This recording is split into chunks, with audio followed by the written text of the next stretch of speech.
E vamos começar falando, se o título do livro é Casados para Deus, qual é o propósito de casarmos? Qual é o propósito do casamento? Sensacional, é esse livro aqui que nós estamos lidando, né? E é sensacional a maneira como Christopher Ash desenvolve o argumento dele, né? Tem muitos livros sobre casamento, mas eu acho que a pedra, talvez singular, que o autor enfatiza, é justamente na discussão do propósito do casamento, amarrando todas as suas implicações e assuntos pertinentes ao casamento.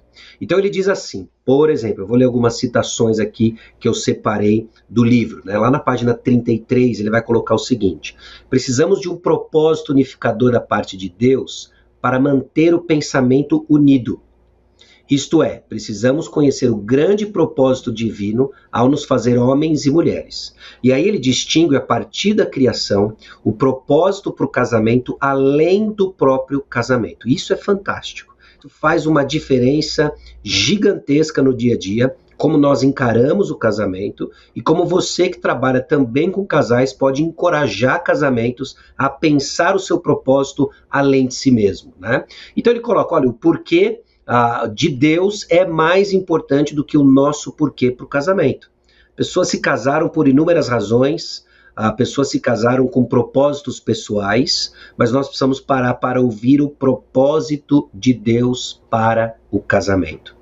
E Deus vai usar a plataforma de relacionamento para expor isso, a maneira muitas vezes errada como nós enxergamos, e nos desafiar a entender de que o propósito do casamento vai girar em 3 assuntos que ele desenvolve ao longo do livro. O primeiro dele tem a ver com filhos, mas não exclusivamente, mas envolve filhos. O segundo tem a ver com relacionamento, fidelidade, não é? E o terceiro tem a ver com ordem. Então são 3 palavras, 3 conceitos que nos ajudam a entender o propósito do casamento, conforme ele desenvolve isso ao longo do livro e encorajando o leitor e os casais que estão sendo expostos ao conteúdo a pensar o casamento além de si mesmo, mas olhar com referencial em Deus. Você só vai ser efetivamente realizado dentro do casamento quando a própria realização do casamento não for um objetivo, mas vai ser consequência de entender que você vive para Deus dentro do casamento. E isso ele coloca de uma forma muito clara. Eu acho que essa é uma grande contribuição que o livro traz para dentro daquilo que a gente enxerga e tem lido, né? E graças a Deus tem tantas coisas boas de casamento publicadas, mas essa eu achei que foi uma pedrinha singular que ele coloca de uma forma clara, não inédita, mas de uma forma clara. Eu achei sensacional. Muito bom, é aquela coisa, temos que fazer todas as coisas para a glória de Deus, o casamento também é uma dessas coisas que fazemos para Ele, e através do casamento nós atingimos outros objetivos que também glorificam o Senhor, mas o que é muito interessante é essa ação não egoísta, não centrada em si mesmo, de olhar para o casamento não como uma maneira de me satisfazer, mas como uma maneira de glorificar ao Senhor e servir a outros, né? Isso é muito interessante. E ele vai fazer uma distinção no livro em Casamento com Propósito, é um dos capítulos, né? Na verdade o capítulo 2 do livro, e ele vai falar não somente do propósito do casamento como já formado, mas por que nós precisamos da instituição casamento, vamos dizer, um papel, uma aliança, algo mais formal, né? Por que nós precisamos casar? Numa época, Sasha, em que tantas pessoas estão acostumadas a morar juntos, a se juntar e não ter o compromisso da instituição casamento, qual é a resposta que nós podemos dar para isso? Qual é a resposta que o Ash dá para isso? Sensacional, né? Eu acho que é o tipo de pergunta que eu não sei, eu não sou nenhum expert na história de casamento ao longo enfim, na sociedade, na nossa história como seres humanos, né? Mas é interessante de que essa não parece ser uma pergunta frequente há alguns anos atrás, né? Por que da instituição? As pessoas simplesmente assumiam de que casamento era uma instituição. E hoje parece que o espírito da nossa época, do nosso século, já não assume esse tipo de coisa. Porque há um medo, há um receio de compromisso, não só para casamento, mas para tudo. Para se comprometer com a igreja, se comprometer com o trabalho, né? Enfim, né? As pessoas têm medo de compromisso e isso tem sido cada vez mais frequente dentro de relacionamentos que levam as pessoas, como você disse, vão morar junto, a gente não precisa casar. Mas existe um problema fundamental com isso, né? parte daquilo que ele desenvolve no argumento dele, né, dos 3 pilares do propósito, filhos, a intimidade, fidelidade e ordem, a falta de um compromisso com a instituição de casamento fere a ordem do casamento. E ele desenvolve, né, de uma forma muito persuasiva, como que os relacionamentos que não estão marcados, né, não estão pactuados por casamento e que envolvem, por exemplo, intimidade sexual, eles levam ao fracasso, porque está fora do propósito divino de ordem para o relacionamento. Não tem ordem nisso. Então é fascinante quando ele pega, por exemplo, Provérbios capítulo 5 e desenvolve de que sexo fora da instituição do casamento é um desperdício de energia, né? Então ele pega toda aquela metáfora de Salomão, em que ele fala, ó, bebe a água da tua própria cisterna, por que você vai derramar suas fontes de águas para outro, né? E aí você fala, o que ele está dizendo? É um desperdício de energia. Né?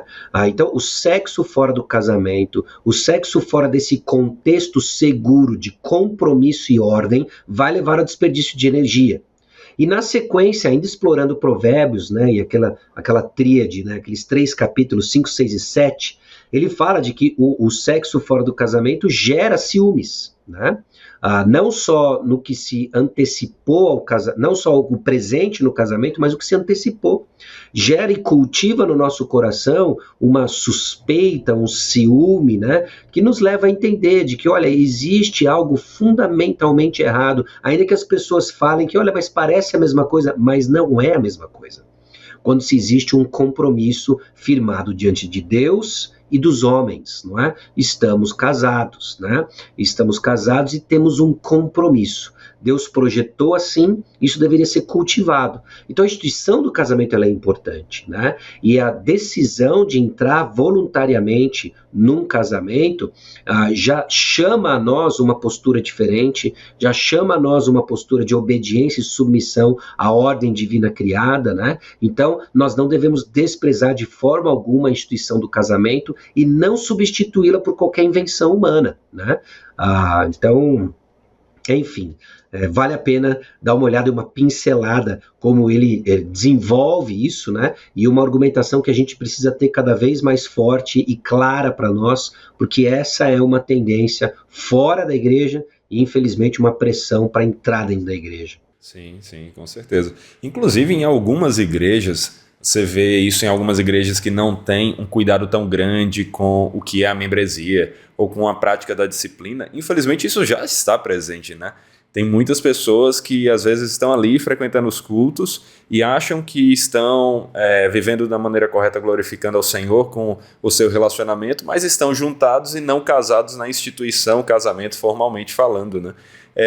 Nesse sentido, acho que você já falou um pouco, mas sendo bem direto para a pessoa que está nos ouvindo, talvez esteja nessa situação, ou conheça alguém que está nessa situação, como nós podemos olhar para a Escritura e saber que caminho seguir, se é o caso de alguém que está nos ouvindo nessa situação, ou para aconselharmos alguém assim.